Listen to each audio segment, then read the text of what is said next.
Hello everyone. Before we start, make sure to like and subscribe to the channel, and leave a comment with where you're from and what time you're watching. That way, YouTube will keep showing you stories just like this one. Now, let's begin.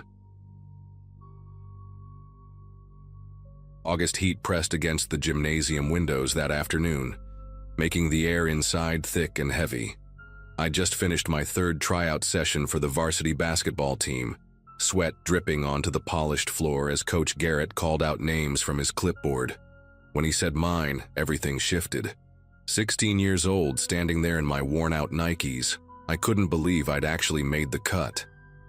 My best friend Jason waited outside like he always did, sitting on the concrete steps with his headphones on, bobbing his head to whatever metal band he'd discovered that week. We'd been tight since elementary school, when his family moved to our neighborhood in central Ohio. His dad fixed cars and mine sold insurance, but somehow we clicked immediately. Two kids who spent every free moment together, whether building ramps for our bikes or staying up all night playing video games in his basement. Jason barely glanced up when I pushed through the double doors, his face already telling me he knew. He'd tried out too, all 3 days, giving everything he had despite being 5 inches shorter than most guys there. His jump shot was decent, better than mine, honestly. But Coach wanted height and speed for the upcoming season. I sat down beside him on those steps, the concrete still warm from the afternoon sun, trying to find the right words. He pulled off his headphones and forced this weird half-smile that didn't reach his eyes, said congratulations in a voice that sounded like someone else entirely. That moment stays with me because it was the first crack in something I thought would last forever. The next few weeks brought changes I didn't see coming. Practice started immediately, 2 hours every morning before school, another 3 after classes ended. My new teammates welcomed me with open arms, especially the captain, Bradley Turner, who everyone just called BT. He drove a black Jeep Wrangler and had this way of making everyone around him feel important. The guys would hang out at his place after practice, his parents' massive house with a pool table in the basement and a fridge always stocked with energy drinks. They invited me constantly, and each time I said yes meant saying no to Jason. Our afternoon bike ride stopped. The late-night gaming sessions disappeared. I kept telling myself it was temporary just until I settled into the team routine, but deep down, I knew I was choosing a different path. Jason started changing too, though I was too caught up in my new life to really notice at first. He grew quieter, stopped waiting for me after school, started wearing all black and hanging out with kids I'd never seen before. His texts became shorter, sometimes just single words or weird symbols I didn't understand. One night I found him sitting in the park where we used to play as kids, carving something into the wooden picnic table with his pocket knife. When I asked what he was doing there so late, he just stared at me with these empty eyes and said he was practicing. Practicing for what, he wouldn't say. I should have pressed harder, should have recognized the warning signs, but BT had just texted about a party at his place, and I made up some excuse about having to get home. By October, our friendship had become a ghost of what it used to be. I'd see Jason in the hallways between classes, always lurking near my locker or watching from across the cafeteria. Sometimes I'd catch him staring at BT with this intense focus that made my chest tight. He started leaving things in my locker, old photos of us from middle school, torn pages from notebooks covered in angry scribbles, even a dead sparrow wrapped in newspaper once. The other guys on the team noticed too. They'd joke about my creepy stalker friend, and I'd laugh along pretending it didn't bother me. BT was less amused, especially after Jason showed up at 3 different team events uninvited, just standing at the edge of the crowd, never talking to anyone, always watching. Everything came to a head on a Thursday in November. Practice had run late because we were preparing for our first real game of the season. Coach kept us doing suicide drills until our legs felt like rubber, and by the time we hit the showers, the sun had already set. I was the last one in the locker room, taking my time because my mom was working late and wouldn't be home anyway. My phone buzzed with a text from an unknown number, just an address and the words, "He needs you to come alone." The address was for an abandoned construction site on the outskirts of town, a place where they'd started building condos 2 years ago before the developer went bankrupt. My gut twisted as I read it again. The writing style, the way the words were spaced. It was Jason, using a burner phone probably. Part of me wanted to ignore it, to go home and pretend I never got the message, but something in those 5 words made my skin prickle with dread. I drove out there in my beat-up Toyota, the headlights cutting through patches of fog as I left the main roads behind. The construction site looked like a graveyard of ambitions, half-built structures reaching up into the darkness, piles of rusted rebar scattered everywhere, concrete mixers frozen in time like prehistoric creatures. No other cars in sight. I parked near the entrance and killed the engine, sitting there for a full minute, listening to my own breathing. Every rational thought told me to leave, to call someone, maybe even the police, but curiosity and some twisted sense of loyalty pulled me forward. I grabbed the flashlight from my glove compartment and stepped out into the cold November air. The wind whistled through the skeletal buildings, carrying the smell of wet concrete and decay. The main structure loomed ahead, a 3-story shell with gaping holes where windows should have been. I picked my way through the debris, my flashlight beam dancing across graffiti-covered walls and puddles of stagnant water. Then I heard it, a low moaning sound coming from somewhere deeper in the building. Not quite human, not quite animal, just wrong enough to make every hair on my arms stand up. I followed the sound up a makeshift staircase, the metal groaning under my weight. On the 2nd floor, in what would have been a corner apartment, I saw them. BT was there, but not how I'd ever seen him before. Tied to a support beam with industrial zip ties, his varsity jacket torn and bloody, duct tape across his mouth. His eyes went wide when he saw me, frantically shaking his head, trying to scream through the tape. Jason stepped out from behind a concrete pillar, and I barely recognized him. He'd shaved his head completely bald, and in the harsh beam of my flashlight, I could see strange marks carved into his scalp, symbols that looked almost like letters but weren't quite right. He wore all black, including gloves that were stained dark with what I realized was BT's blood. In his right hand, he held a crowbar, tapping it rhythmically against his leg. But it was his smile that haunts me most, wide and genuine, like we were meeting up for a movie instead of standing in this nightmare.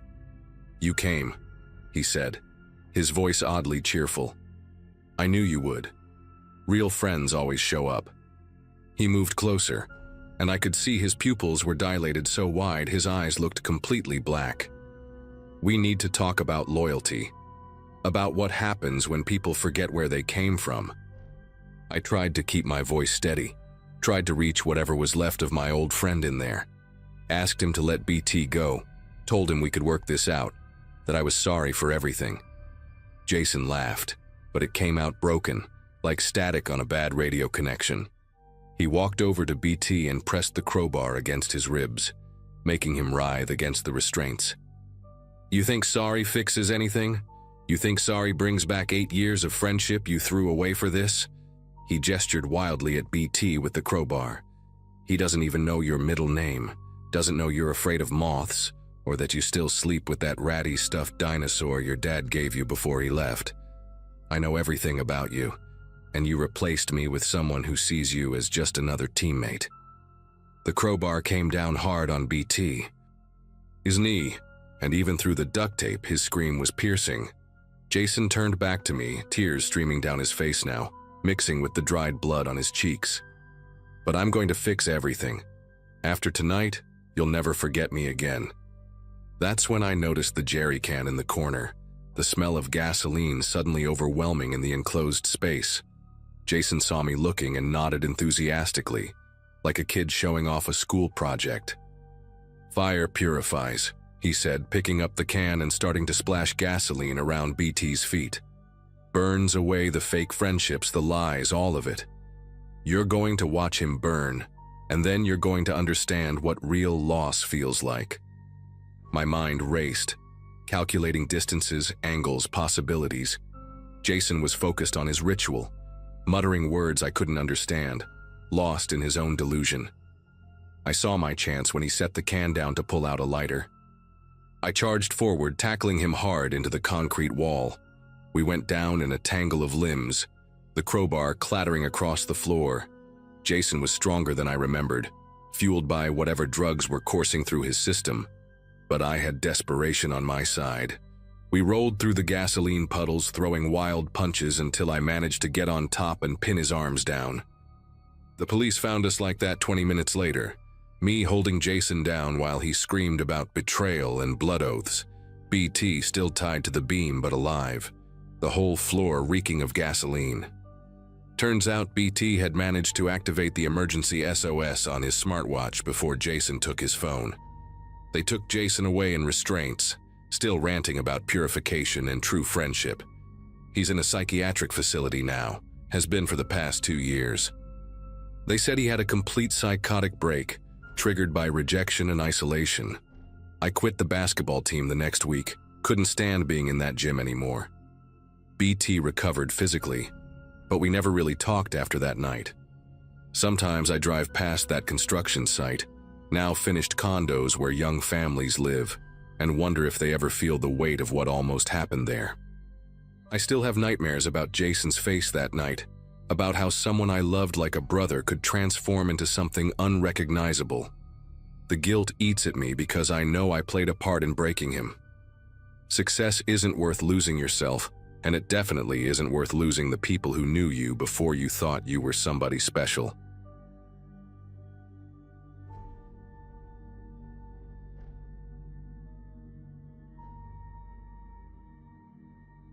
The fog that morning was unlike anything I'd seen in my 23 years living in Oregon. I worked as a night shift nurse at Providence Medical Center, and my routine was sacred to me. Finish my 12-hour shift at 6 in the morning, drive home, change into my running gear, and hit the trails by 6:30. That particular morning in early November, I could barely see my own car in the hospital parking lot. The fog was so thick it seemed to swallow sound itself, creating this eerie silence that made my footsteps echo strangely on the asphalt. But I was stubborn, you know. Running was how I decompressed after dealing with emergencies all night, and I wasn't about to let some weather mess with my routine. I lived in this quiet neighborhood called Riverside Heights, about 15 minutes from the hospital. The area had these beautiful running trails that wound through patches of forest and connected to a larger park system. My apartment was in one of those converted Victorian houses, and I remember standing on my porch that morning, lacing up my shoes while this wall of gray pressed against everything. Mrs. Nguyen from next door was bringing in her cat, and she actually called out to me, asking if I really planned to run in this soup. I just laughed it off, told her I'd stick to the main paths. The visibility was maybe 10 feet at most, but I figured I knew these trails like the back of my hand. I'd been running them every morning for 3 years straight. The first quarter mile went fine. I kept to the sidewalk, passing familiar landmarks, the blue mailbox at the corner, the house with the ridiculous lawn gnome collection, the bus stop where teenagers always left their energy drink cans. But once I hit the trail entrance, everything changed. The fog seemed denser there, if that was even possible, like it was pouring out from between the trees. I had to slow my pace significantly because I kept nearly tripping over roots and rocks I couldn't see until they were right under my feet. The strangest part was how the fog muffled everything. My breathing sounded loud and harsh but distant at the same time, like I was hearing someone else running. Even the birds were quiet, which should have been my first real warning sign. About 10 minutes in, I reached the spot where the trail splits. Left goes deeper into the woods toward the creek. Right stays closer to the neighborhood. I always went left because it was more challenging, with some decent hills and a nice long straightaway by the water. But standing there at that fork, I felt this weird reluctance. Not fear exactly, just this heaviness in my chest, like my body was trying to tell me something my brain wasn't ready to hear. I actually stood there for a good 30 seconds, my breath creating these little clouds that immediately disappeared into the larger fog. Finally, I shook my head at my own silliness and turned left, picking up my pace again to make up for lost time. The deeper I went into the woods, the more the world seemed to shrink around me. I couldn't see the trees until I was practically running into them, just these dark pillars suddenly materializing out of the gray. The trail, which I knew was about 6 feet wide, felt like a narrow tunnel. I kept having to reach out and touch the bark of passing trees just to orient myself, and the texture felt wrong somehow, too soft, almost spongy under my fingers. The fog was doing something to my perception of distance too. I'd think I was approaching the wooden bridge that crosses the creek, but then I'd run for another minute and still no bridge. When I finally did reach it, the sound of my footsteps on the planks was flat and dull. Nothing like the usual hollow echo I loved. That's when I heard the humming. It was faint at first, barely distinguishable from the sound of the creek below, but it was definitely human. A woman's voice humming this slow, meandering tune I didn't recognize.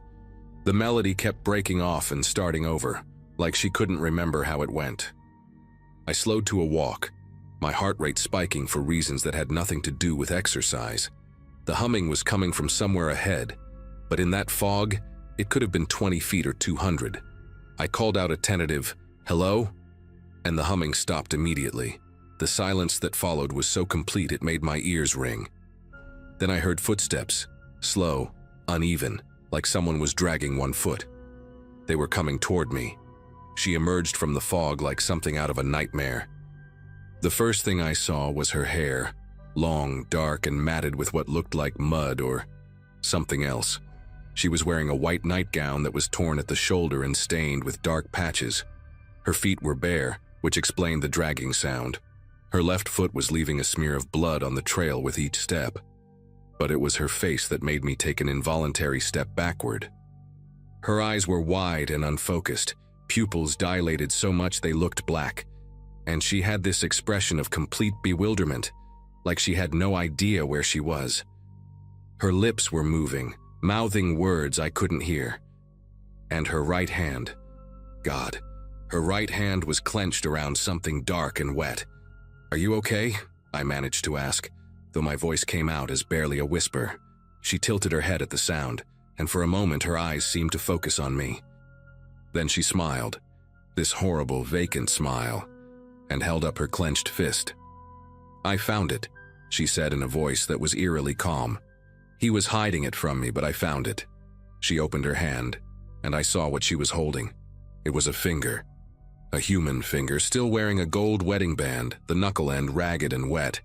The nail was painted bright red, chipped at the tip. I must have made some kind of sound because she looked down at it, almost surprised, like she'd forgotten she was holding it. "Oh," she said softly, "this isn't mine." Every instinct in my body was screaming at me to run, but my nursing training kicked in. This woman was clearly in crisis, psychological, medical, or both. The blood on her feet, her dilated pupils, the complete disconnection from reality. She needed help. I forced myself to speak calmly, keeping my distance. "I'm a nurse," I said. "You're hurt, let me help you." She blinked slowly, like she was processing the words from very far away. Then she took a step toward me, still clutching that finger. "He wouldn't tell me where he put them," she said conversationally. "So I had to look everywhere, under the floorboards, inside the walls. But this one was in his pocket the whole time." "Can you believe that?" She laughed, a sound like breaking glass. And I noticed her other hand was bleeding too, fingernails torn and caked with what looked like drywall dust. I pulled out my phone with trembling fingers, trying to dial 911 while keeping my eyes on her. The fog seemed to press closer, and I realized I had no idea which direction led back to the main trail. She was between me and the way I'd come, swaying slightly on her feet like she might collapse at any moment. "What's your name?" I asked, stalling for time while the phone rang. She frowned, looking genuinely puzzled. "I used to know that," she said, "but he took that too. He takes everything." The 911 operator answered just as she lurched forward, reaching for me with her bloody hands. I stumbled backward, nearly dropping my phone, and that's when I heard it. Sirens, multiple sirens, somewhere in the distance. The woman heard them too. Her whole body went rigid, and she looked around wildly like a trapped animal. "They're coming for me," she whispered. They always come for me. Before I could react, she turned and ran, or tried to run, disappearing into the fog with that awful dragging gait. I stood there for what felt like hours, but was probably only seconds. Phone pressed to my ear while the operator asked questions I couldn't process.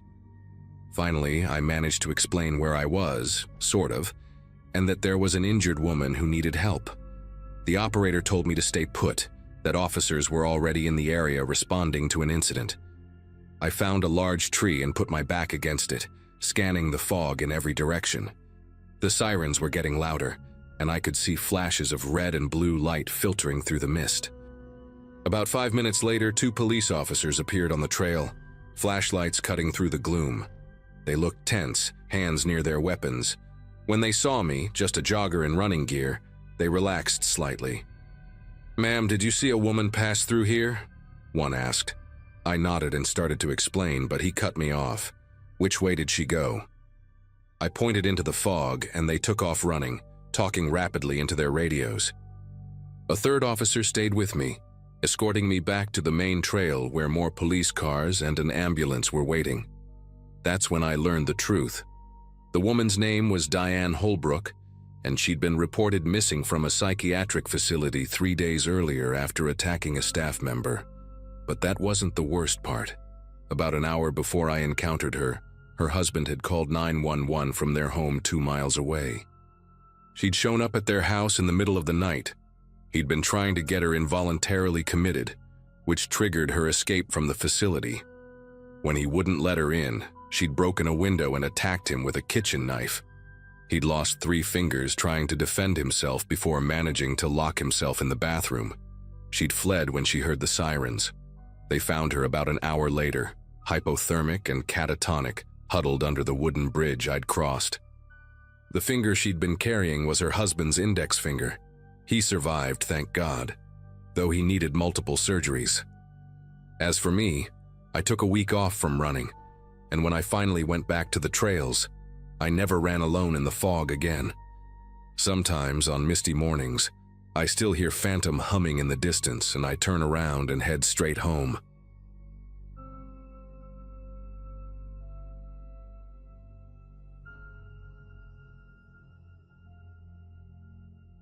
I need to tell someone about what happened that night in June 2018.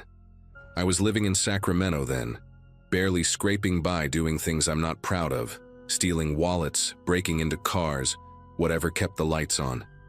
My mother had gotten sick that spring, and between her treatments and my own rent, legitimate work just wasn't cutting it anymore.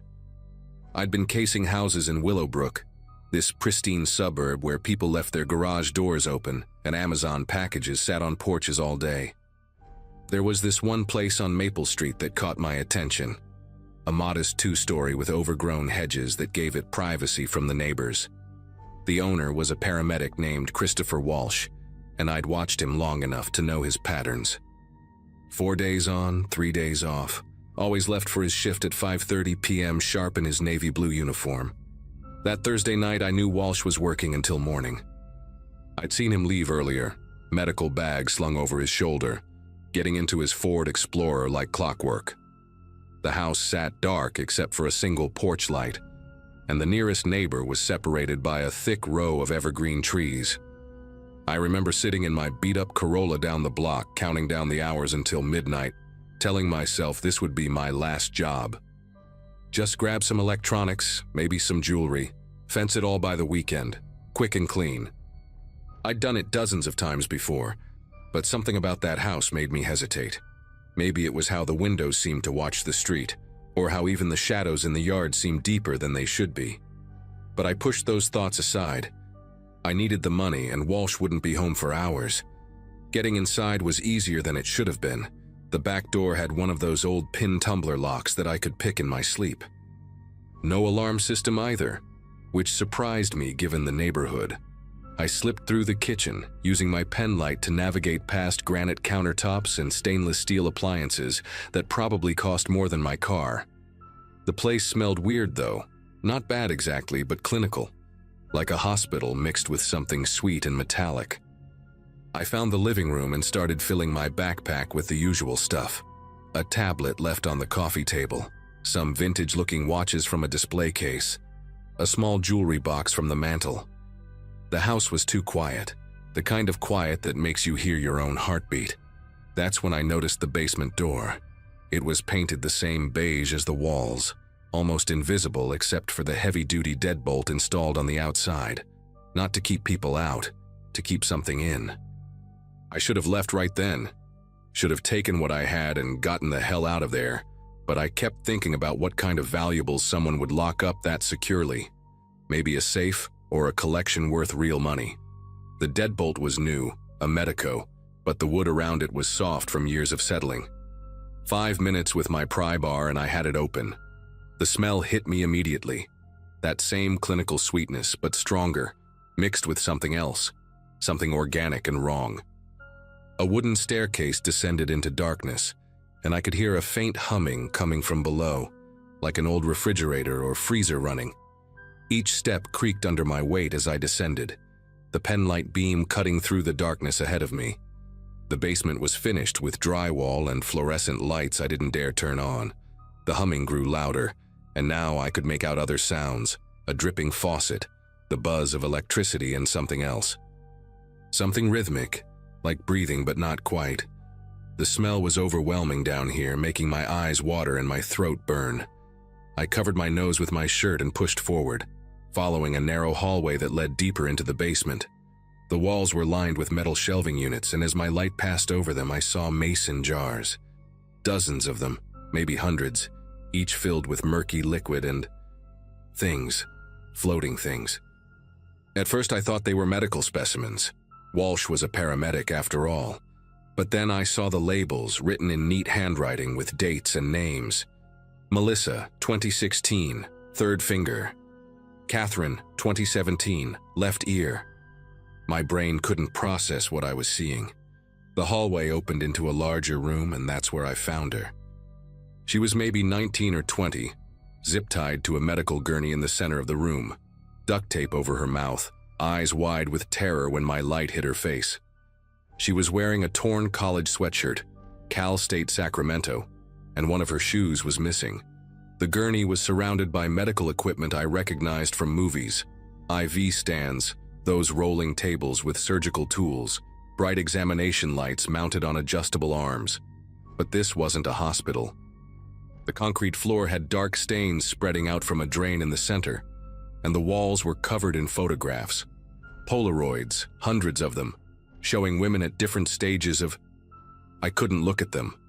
The girl on the gurney started thrashing when she saw me, making muffled screams through the tape, tears streaming down her face.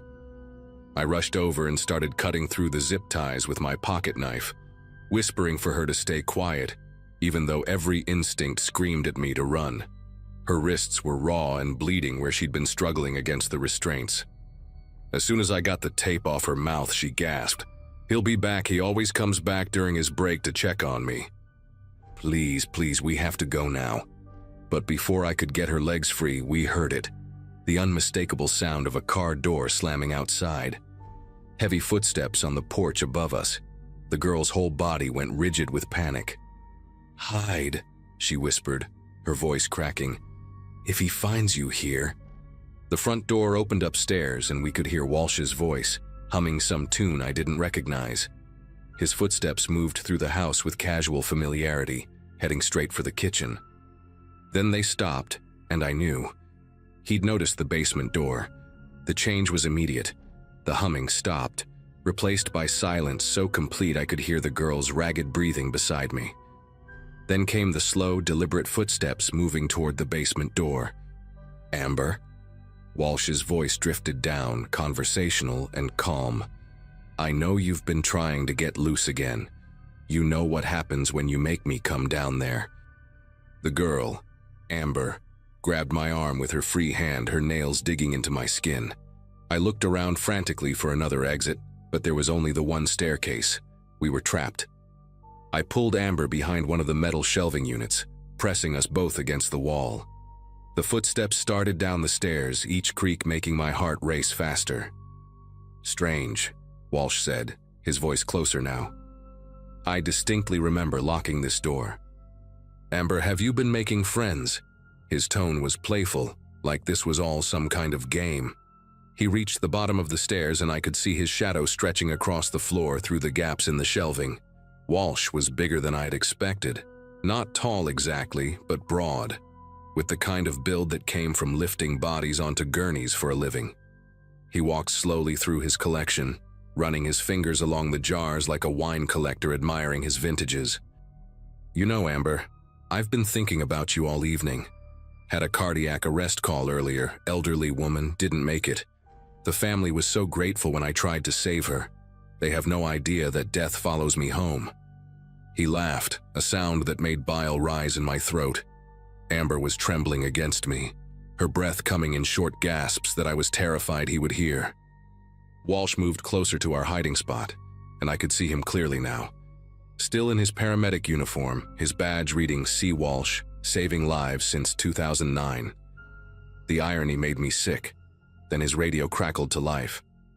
"Unit 47, we need you back at base. Multi-vehicle accident on Highway 50, all hands needed immediately." Walsh stopped moving, his hand reaching for the radio on his belt. For a moment, nobody moved. Then he sighed, pressing the talk button. "Unit 47 responding. ETA 15 minutes. He stood there for another moment, and I was certain he knew we were there. But then he turned toward the stairs. "Don't go anywhere, Amber. We'll continue our session when I get back. This accident sounds messy. Might be gone for hours." His footsteps retreated up the stairs and we heard the door close. The deadbolt clicked into place from the outside. We were locked in. Amber collapsed against me, sobbing. "He always locks it," she whispered. "Even when he leaves. There's no way out." But I wasn't giving up. Not when we'd gotten this lucky. I helped her back to the gurney and finished cutting her free, then started searching the room. There had to be another way. Behind the collection of photos, I found it. A small window near the ceiling, painted over but definitely there. It was narrow, maybe 18 inches wide, but Amber was small enough to fit through. I dragged the gurney underneath it and climbed up, using my pry bar to break the paint seal and force it open. Fresh air rushed in, and I could see we were at ground level on the side of the house. "You first," I told Amber, making a step with my hands. She was weak from whatever he'd done to her, but adrenaline gave her strength. As I boosted her up, she whispered, "What about you?" I was too broad in the shoulders. There was no way I'd fit. "Just go," I said. "Get to the neighbors, call 911, tell them everything." She squeezed through and I heard her drop onto the grass outside. Then silence. I jumped down and ran back through the basement, past those horrible jars, up the stairs. I threw my full weight against the door, over and over, until the frame finally splintered and gave way. I burst out of the house and found Amber waiting by my car, shaking but alive. We drove straight to the police station, no stops, no looking back. The next few hours were a blur of statements and questions. They sent units to Walsh's house immediately, but he never returned from that accident call. Turns out he'd been monitoring police radios in his ambulance and heard the chatter about his address. They found his abandoned vehicle 3 counties over and launched a massive manhunt. They also found evidence in that basement linking him to 14 missing women over 8 years. 14. The story made national news. Paramedic of death, they called him. Walsh is still out there somewhere. They never caught him. Amber went into witness protection after testifying before the grand jury, and I served 6 months for the burglary. The DA cut me a deal considering the circumstances. I'm clean now, working construction, living a normal life. But sometimes I wake up at night thinking about those jars, those photos, and wondering if Walsh is out there in some other city, wearing a different uniform, saving lives by day and taking them by night.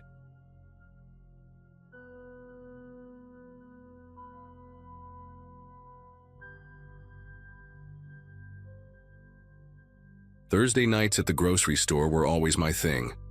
After putting my 3-year-old daughter, Chloe, to bed, I'd leave her with my husband, Nathan, and do our weekly shopping in peace. It was November 2022, and we'd just moved to a small town in Colorado for Nathan's new job at the power plant. Life was good. We had a little ranch house with a big backyard. Chloe was thriving in her new preschool, and I'd even started making friends at the local moms group. That particular Thursday started like any other. I kissed Nathan goodbye around 8:30, grabbed my reusable bags, and headed to the Save Mart on the edge of town.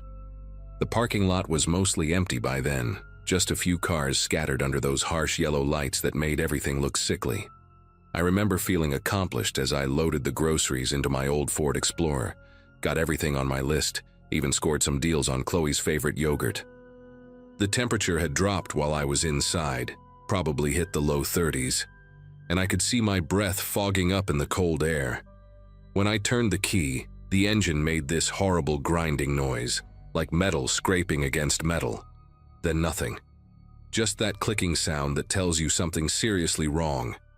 I tried again, pumping the gas pedal even though Nathan always told me that doesn't help with modern cars. Click, click, click. My phone showed 9:47 p.m. The store would close in 13 minutes, and most of the employees' cars were already gone from the lot. I could see the night manager through the big windows, starting to dim the lights inside. I grabbed my phone to call Nathan, but then remembered he'd mentioned taking a sleeping pill early that night. He'd been having trouble adjusting to the night shifts. Once he was out, nothing could wake him. My next thought was AAAA, but we'd let our membership lapse during the move. Stupid, I know. I scrolled through my contacts, trying to think of someone local who could help. The moms group ladies all lived on the other side of town, at least 20 minutes away. I was weighing my options when I heard footsteps on the asphalt. A man was walking toward me from the direction of the dumpsters at the far end of the lot. He wore dark work clothes, the kind with reflective strips on the sleeves, and carried what looked like a toolbox.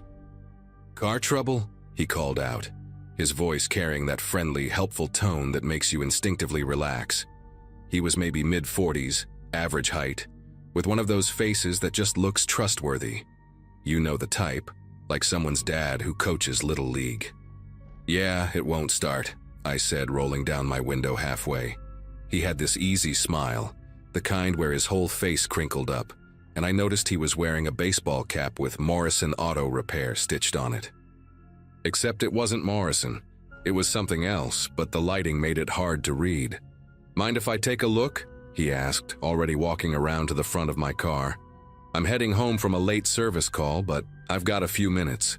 Hate to see someone stranded out here." He set his toolbox down with practiced ease, and I noticed his hands. Clean for a mechanic, but with that ingrained grease under the nails that never quite comes out. There was something oddly specific about the way he moved, like he'd done this exact thing 1,000 times before. Looking back, that should have been my first real warning sign. Not the movement itself, but how perfectly rehearsed it all seemed. I popped the hood for him, and he propped it open with one smooth motion. The way he leaned into the engine compartment, flashlight in hand, looked completely natural. Professional, even. "When's the last time you had the battery checked?" he asked, his voice muffled by the hood. I told him I wasn't sure. Probably not since we bought the car 3 years ago. He made this sympathetic clicking noise with his tongue. "Cold weather's hard on batteries, especially these newer models with all the electronics." He poked around for a few more minutes, occasionally asking me to try turning the key so he could listen. Each time, same result, that grinding noise followed by clicks. What struck me as strange was how he never actually touched anything in the engine. His hands hovered over various parts, the flashlight beam dancing around, but he never made contact with any component, like he was putting on a show rather than actually diagnosing the problem. "Tell you what," he said, straightening up and wiping his hands on a rag from his pocket. "I've got jumper cables in my truck. It's parked just around the corner. Didn't want to take up a customer spot, you know? Give me 2 minutes." He had this way of making eye contact that felt both direct and somehow empty, like he was looking through me rather than at me. Before I could respond, he was already walking away, his toolbox swinging slightly with each step. That's when I noticed something that made my chest tighten. His work boots left wet prints on the asphalt, but it hadn't rained in days.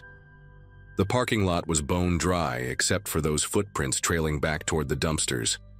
Where had he been that his boots were wet? I looked down at my phone again, 9:56 p.m. The store lights were almost all off now, just the security lighting left. Through the reflection in my side mirror, I could see the night manager locking the front doors. Something made me want to call someone, anyone, while he was gone. I dialed the local mechanic shop, Eddie's Auto Service, where we'd taken the Explorer for an oil change last month. They had a 24-hour emergency line. As the phone rang, I kept glancing toward where the man had disappeared. On the third ring, a gravelly voice answered. "Eddie's Auto, this is Frank." I explained my situation quickly, mentioned the helpful mechanic who'd stopped to help. "What mechanic?" Frank asked, suddenly alert. "We don't have anyone out on calls tonight." "All our guys clocked out by 6. My mouth went dry, but he said, his hat said something auto repair. There was a pause. "Ma'am, where are you exactly?" When I told him, he said something that made my whole body go rigid. "Lock your doors right now. We've had reports of someone impersonating mechanics at night. I'm calling the police and sending our actual emergency guy. His name's Carl, drives a white van with our logo. Don't get out of your car for anyone else." The line went dead, and I immediately locked all my doors, my fingers fumbling with the buttons. That's when I saw him coming back through my rearview mirror. No truck followed him, no jumper cables in his hands. Just him, walking with that same measured pace, that same empty smile visible even from a distance. But now he was coming from a completely different direction.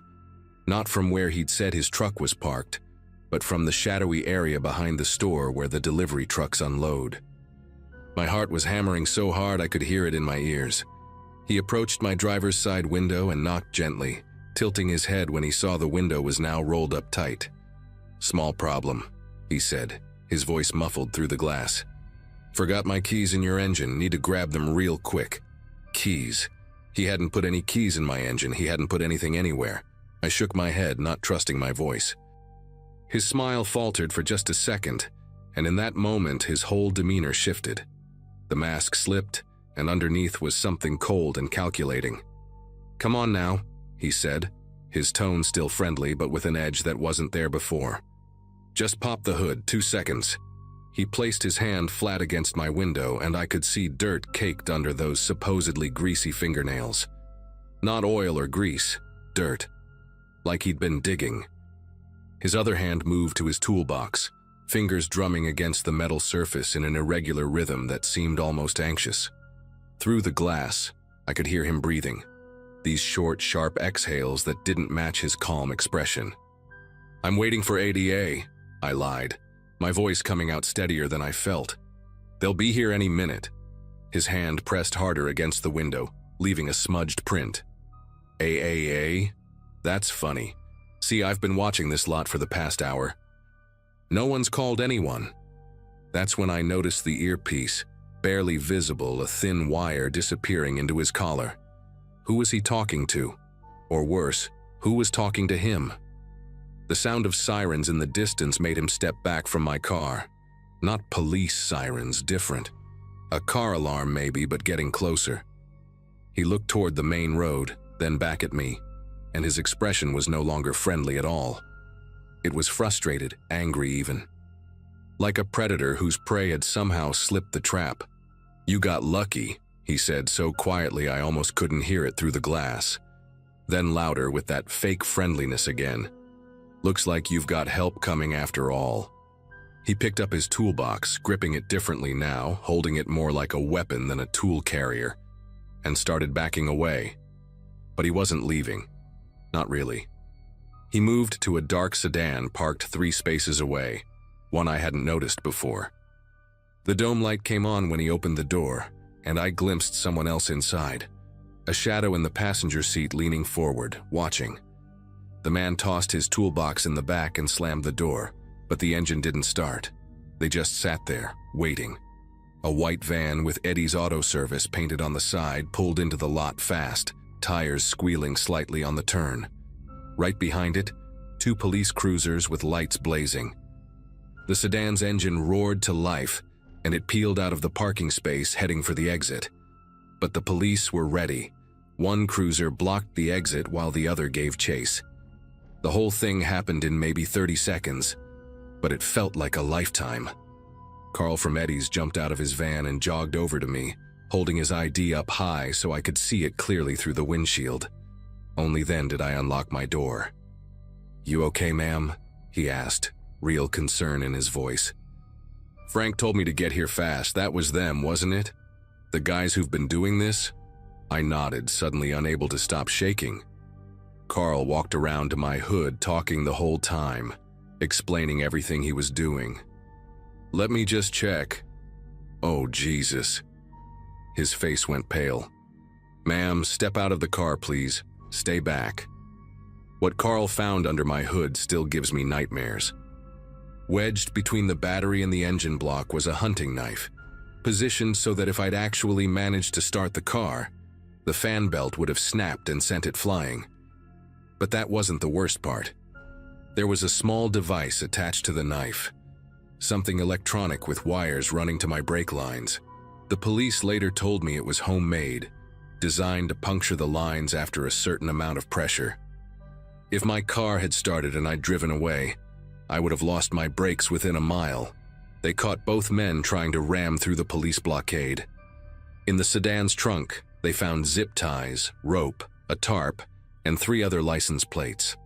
The fake mechanic's real name was Douglas Hartley, wanted in 3 states for attempted kidnapping. His partner was never identified. He gave a fake name and had no records anywhere. They'd been watching the Save Mart for weeks, waiting for women alone at night, cars that wouldn't start. Turns out they had a device that could disable certain car models remotely. All they had to do was wait for someone vulnerable and isolated. I was just the next target on their list. Carl got my car running. It was just a loosened battery cable, something that would have taken 5 seconds to fix if I'd known where to look. The police said Douglas probably loosened it while I was shopping, then waited. I drove home in a daze, hugged my sleeping daughter so tight she woke up confused, and told Nathan everything while we sat at the kitchen table until dawn.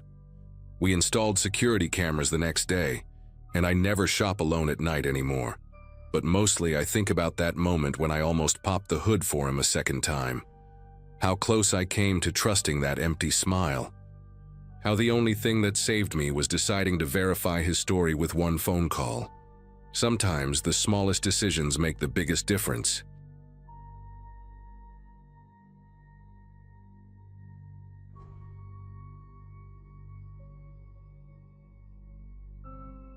That Friday night in October 2017 started like any other at Michigan State. I'd just finished my shift at the campus library and headed to my roommate's birthday party around midnight. The apartment was crammed with people from our communications program, red cups scattered on every surface, bass from the speakers making the windows vibrate. I stuck to water since I had to drive home later, just hanging out and catching up with classmates I hadn't seen all week.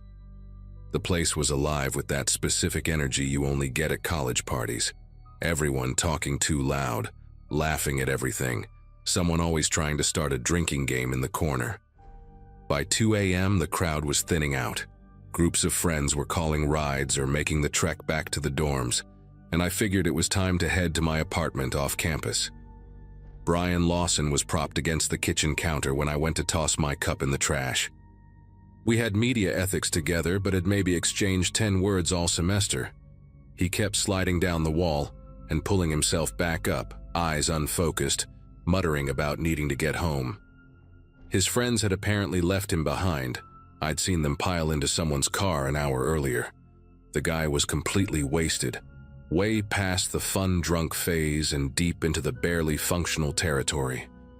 He was trying to type something on his phone but couldn't even unlock it properly, just jabbing at the screen with clumsy fingers.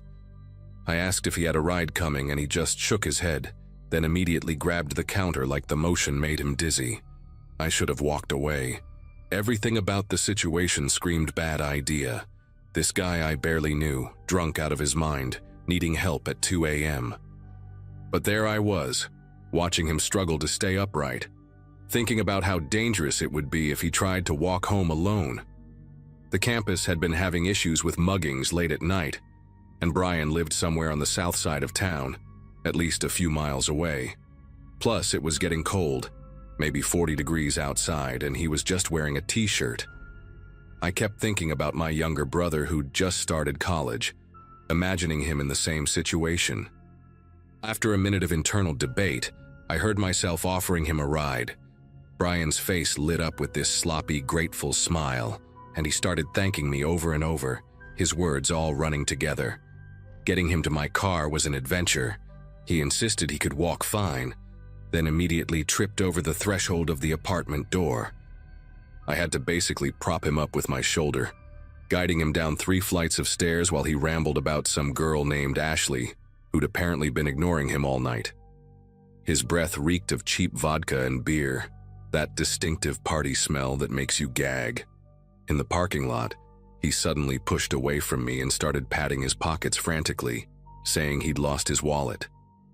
We spent 10 minutes searching under cars with my phone flashlight before he remembered he'd left it in his dorm room earlier. The whole time, this weird feeling kept creeping up my spine. Not quite fear, but this persistent unease about what I was getting myself into.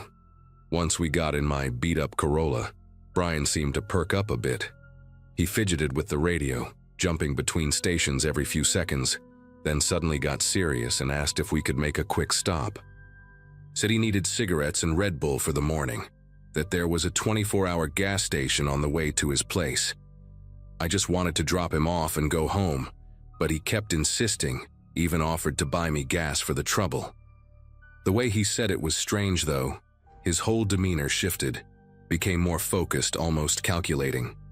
He gave me directions that led us away from campus, past the residential areas, toward the industrial part of town I'd never been to before. Every turn took us further from anything familiar, streetlights getting fewer and farther between, until we were driving through empty stretches of warehouses and abandoned lots. 20 minutes later, we pulled into this rundown gas station that looked like it hadn't been renovated since the 80s. One flickering neon sign, half the letters burned out, 2 ancient pumps out front. The place was completely isolated, no other businesses around, just dark fields and a chain-link fence surrounding some kind of storage facility across the street. Brian suddenly seemed completely sober, sitting up straight and staring at the store's entrance with this intense focus. He asked me to park on the side of the building, away from the cameras. That should have been my cue to leave, but he was already getting out, moving with a purpose that didn't match the stumbling drunk from an hour ago.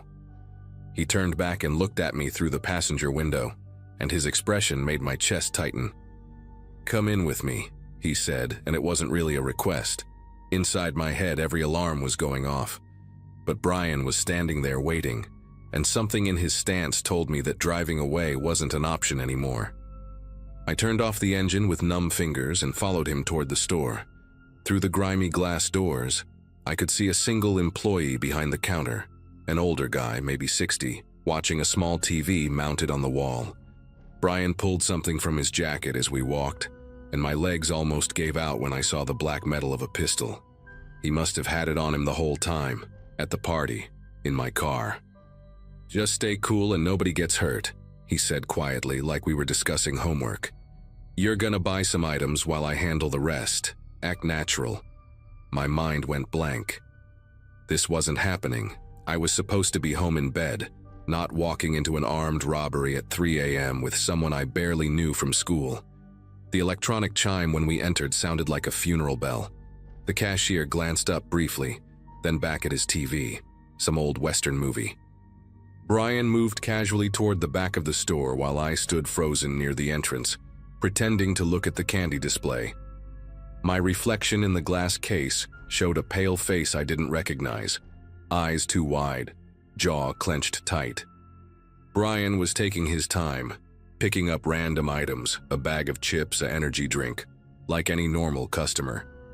But I could see how his right hand stayed near his jacket pocket, ready. The fluorescent lights hummed overhead, one of them flickering in an irregular pattern that made everything feel like a broken film reel. The cashier coughed, shifted on his stool, completely unaware that in maybe 30 seconds, his quiet night shift was about to explode into chaos. I wanted to scream a warning, to run, to do something other than stand there like a mannequin. but my body wouldn't respond to any commands my brain was sending. Brian approached the counter with his items, and I watched it happen like a movie in slow motion. He set everything down, waited for the cashier to start scanning, then pulled out the gun in one smooth motion. "Empty the register. No alarms, no heroes," he said, voice steady and cold. The old man's face went white, his hands shooting up instinctively before Brian told him to put them down and just do what he was told. The cash drawer popped open with a metallic ding that seemed to echo forever. Bills started piling up on the counter, 20s, 10s, 5s, 1s. Brian glanced at me and jerked his head toward the door. "Go start the car. Now." But I couldn't move. My feet felt welded to the linoleum floor. The cashier's eyes met mine for a split second, and I saw my own terror reflected back at me. He was somebody's grandfather, probably, working the night shift to make ends meet, and here he was getting robbed at gunpoint because I'd been stupid enough to give the wrong person a ride. I said, "Go!" Brian's shout snapped me back to reality.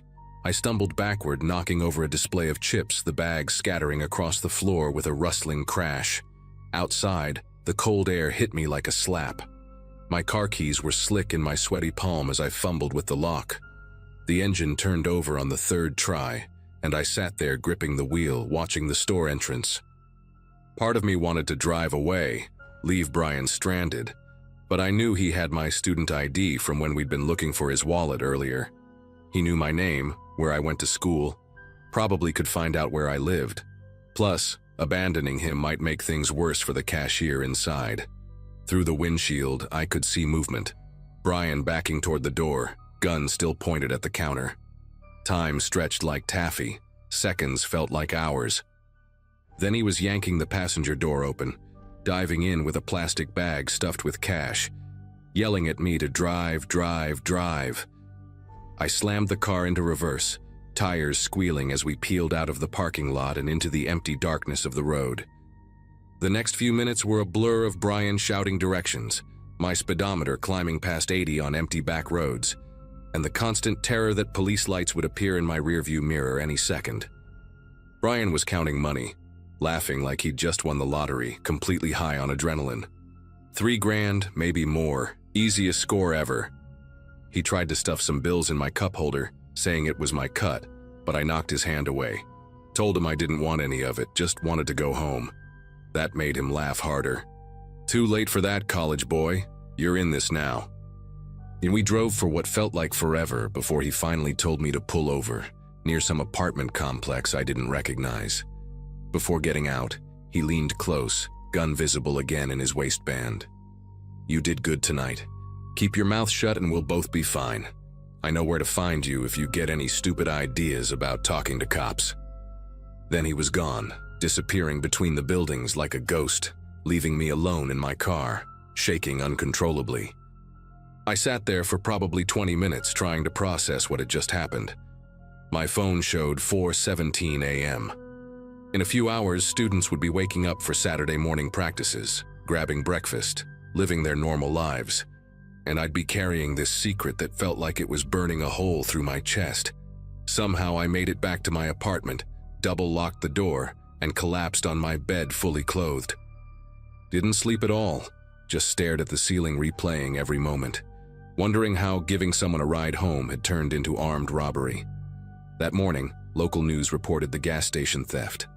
The cashier was unhurt but shaken. Police were looking for 2 suspects, one tall with dark hair, one shorter with lighter hair. My description. They had fuzzy security footage from outside cameras, my car pulling away. For weeks after, I jumped every time I saw a police car, certain they were coming for me. Brian disappeared from campus, dropped out, someone said, or maybe transferred. I never saw him again, never told anyone what happened that night. Changed my major, couldn't sit through ethics class anymore without feeling sick. Even now, years later, whenever someone asks for a ride late at night, my whole body tenses up. I always say no, always. Because I learned the hard way that sometimes trying to help the wrong person can destroy your life in ways you never imagined possible.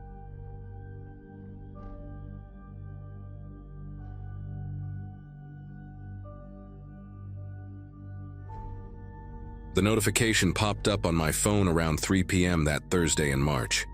"You've got a new match." I was working from home, sitting at my kitchen table in my cramped apartment in downtown Portland, reviewing spreadsheets for the marketing firm where I'd been an analyst for 3 years. Living alone had gotten expensive after my last roommate moved out 2 months earlier, so I'd been actively trying to meet new people, maybe find someone special. Dating apps weren't my favorite thing in the world, but at 28, with most of my friends either married or moved away, it seemed like the most practical option. I clicked on the profile. Ryan, 32, software developer, loved hiking and craft beer. His photos showed a clean-cut guy with sandy brown hair and what looked like genuine smiles, not those forced poses you usually see. We started messaging right away, and I was surprised by how easy the conversation flowed. He asked about my job, shared funny stories about debugging code at 2 a.m., and seemed genuinely interested when I mentioned my photography hobby. By evening, we'd exchanged probably 50 messages, and when he suggested meeting for dinner that Saturday at this Thai place called Bamboo Garden downtown, I immediately said yes. My roommate Valerie was in the living room when I told her about the date, and she gave me this look. You know the one, where someone's trying to be supportive but clearly has concerns.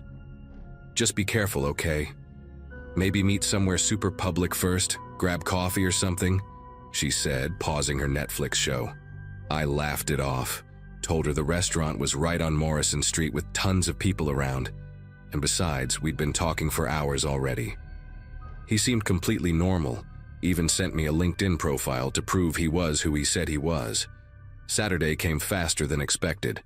I spent the morning cleaning my apartment, then probably tried on 6 different outfits before settling on dark jeans and a burgundy sweater that made me feel confident without trying too hard. The restaurant was only a 15-minute walk from my place, and I decided to go on foot since the weather was surprisingly mild for March. Ryan had texted that morning confirming 7 p.m., even sent a screenshot of his reservation. When I walked into Bamboo Garden, the hostess immediately asked if I was meeting someone, and there he was at a corner booth, standing up and waving. He looked exactly like his photos, maybe even better. Wore a navy button-down that fit him well, had this easy confidence about him. The first hour flew by. We ordered pad thai and green curry, shared spring rolls, laughed about terrible first date stories we'd heard from friends. After dinner, when the check came, he insisted on paying, which I appreciated but also offered to split. "Next time's on you," he said with this charming wink. We stepped outside, and the evening air felt perfect, that kind of crisp but not cold that makes you want to keep walking. That's when he mentioned the nature trail. "There's this beautiful path about 10 minutes from here, goes along the river. I discovered it last month when I first moved to town. Want to check it out? We could walk off some of that curry." The way he said it seemed so casual, so spontaneous. Morrison Street was still bustling with people heading to bars and late dinners, and I figured a walk sounded nice. My phone buzzed with a text from Valerie asking how things were going, but I just quickly typed back, "Great, still out, tell you later," and slipped it back in my purse without really looking at the battery icon flashing red in the corner. The walk to the trail took us away from the busy streets and into a quieter part of town I didn't recognize. Ryan kept the conversation going, asking about my photography, whether I preferred landscapes or portraits. He even pulled out his phone to show me some sunset photos he'd taken recently, which made me relax even more. When we reached the entrance to the trail, I noticed how the streetlights kind of faded out, and the path disappeared into darkness beyond the first curve. "It's prettier during the day," he admitted, "but at night it has this peaceful quality. You can hear the river really clearly." Something made me hesitate for just a second, but he was already walking ahead, turning back to smile at me, and I didn't want to seem paranoid or ruin what had been such a good evening. The first part of the trail was actually lovely. We could still see the city lights twinkling through the trees, and the sound of water was calming. About 10 minutes in, the path narrowed, and the trees got denser. That's when my phone completely died. Not even enough juice to power on for emergency calls. I mentioned it to Ryan, kind of laughing about my bad timing, and he said not to worry. His was fully charged if we needed anything. We kept walking, but the conversation had shifted somehow. He started asking these odd questions. Did I have siblings? Were my parents still around? Did I have any health conditions? At first I thought maybe he was just making awkward small talk, but then he asked something that made me stop walking entirely. So this might sound weird, but have you ever thought about what you'd want to happen to your stuff? Like, if something unexpected happened? He tried to play it off as a philosophical question, said his friend had died recently, and it got him thinking about mortality. But the way he was looking at me in the darkness with no one else around made every alarm bell in my head start ringing. I tried to keep my voice steady when I answered. That's kind of a heavy topic for a first date, don't you think? I forced a laugh and took a small step backward, but he moved closer, closing the distance. His whole demeanor had changed. Gone was the charming guy from dinner, replaced by someone whose eyes looked almost hungry in the dim moonlight filtering through the trees. I'm just curious, he continued, his voice lower now. You live alone, right? You mentioned your roommate moved out. Must be nice having all that space to yourself. Do you have good locks? Security system? My heart was pounding so hard I was sure he could hear it. Every instinct screamed at me to run, but I knew he was taller, probably faster, and I had no idea which direction led back to safety. The trail had curved so many times I'd lost my bearings completely. You know what, I'm actually not feeling great, I said, trying to sound casual despite the tremor in my voice. That curry isn't sitting well. We should head back. But he didn't move aside. Instead, he tilted his head and studied me like I was some kind of specimen. You didn't answer my question about your belongings. Do you have life insurance? Any valuable jewelry at home? That camera equipment you mentioned must be worth something. That's when I knew with absolute certainty that this wasn't a date anymore, if it ever really was one. My mind raced through self-defense moves I'd learned years ago but never practiced, calculated whether I could knee him and run, wondered if anyone would hear me scream from this deep in the woods. Behind him, I could see the trail split into two paths, and I had no idea where either one led. All I knew was that I'd walked straight into a trap, and the man blocking my path had planned this whole thing from the moment he'd swiped right on my profile. Then something unexpected happened. From somewhere behind me, I heard voices, loud, drunk college kids by the sound of it, laughing and stumbling through the woods. Ryan's expression flickered with annoyance, and in that split second of distraction, I made my move. I shoved past him and ran toward the voices, screaming, "Help! Please help me!" at the top of my lungs. I could hear Ryan behind me, his footsteps crunching on the gravel, but I didn't look back. The group of students, maybe 5 or 6 of them, appeared around a bend, their phone flashlights swinging wildly. "This guy is following me!" I gasped, practically colliding with a girl in a University of Portland sweatshirt. "Please, I need help!" The students immediately closed ranks around me, and one of the guys, built like a linebacker, stepped forward. "Yo, dude, back off," he said to Ryan, who had stopped about 10 feet away, his face now wearing that same easy smile from dinner like nothing had happened. "Whoa, misunderstanding here," Ryan said, holding up his hands. "We're on a date. She just got spooked by the dark." But I was already telling the students everything, the weird questions, the asking about my will, how my phone was dead. The girl with the sweatshirt had her phone out, already dialing 911. Ryan's smile faltered when he realized the situation had spiraled beyond his control. "This is ridiculous," he muttered. But when 2 more male students stepped forward, he turned and walked quickly back the way we'd come, disappearing into the darkness. The students stayed with me until the police arrived, walked me all the way back to the trail entrance where 2 patrol cars were waiting with lights flashing. I gave the officers everything, his name, his profile, the restaurant where we'd eaten, though I suspected most of it was fake.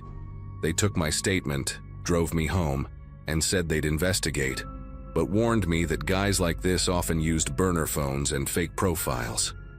When I got home, Valerie was waiting up, and the moment she saw my face, she knew something terrible had happened. I told her everything while she made me tea with shaking hands. both of us realizing how close I'd come to becoming one of those news stories you read about missing women. The next few days were a blur of changing my locks, installing a security system, and deleting every dating app on my phone. The detective assigned to my case called a week later. They'd found no trace of Ryan. The LinkedIn profile was fake, created just 2 days before we matched. The restaurant had security footage of us at dinner, but the quality was too poor to get a clear face shot. Even the reservation had been made with a prepaid credit card under a false name. He was like a ghost who'd materialized just long enough to almost succeed in whatever sick plan he'd had for me on that trail. It's been 3 months now, and I still have nightmares about that night. Sometimes I wonder how many other women he's matched with, how many said yes to that walk in the woods, and whether they all made it out. The detective told me I was lucky. Most predators who lure victims to isolated places have everything planned down to the smallest detail. The random appearance of those drunk students was probably the only thing that saved me. I've shared my story on every platform I can find, hoping it might save someone else from making the same mistake. People always think they can spot the red flags, that they'd never fall for something like this. But Ryan seemed perfect, funny, successful, respectful, right up until he asked about my will on a dark trail where no one could hear me scream. Now, when friends talk about their online dating adventures, I tell them this: meet in public, stay in public, and always, always trust that little voice in your head that says something's wrong. Because by the time you're sure, it might already be too late.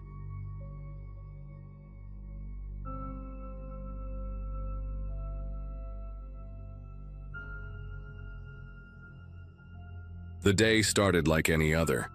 I had just gotten back from the grocery store with a trunk full of things I didn't really need, and was halfway through organizing the pantry when the knock came. It wasn't a neighborly knock. It was fast, messy, desperate, the kind that skips all politeness. I live alone in a quiet duplex just outside a small town in North Carolina, where the most exciting thing that ever happens is someone's dog getting loose. So that kind of knock, it doesn't happen here. At first, I didn't open the door. I looked through the peephole and saw this young guy, maybe in his early 20s, drenched in sweat, shirt stained dark red, pacing like he couldn't decide whether to run or collapse. His hair was matted, one sneaker was missing, and he kept glancing over his shoulder like he was being hunted. He knocked again, harder this time, and I heard him yell, "Please, man, I just need help, they're gonna kill me." Something about the way he said it, the panic, the cracking voice, made me hesitate. I knew I should have called the cops. That's what any rational person would do. But he didn't look like a threat, he looked terrified. And maybe I was just too curious for my own good. I unlocked the deadbolt but kept the door half cracked, chain still on. I asked him what was going on.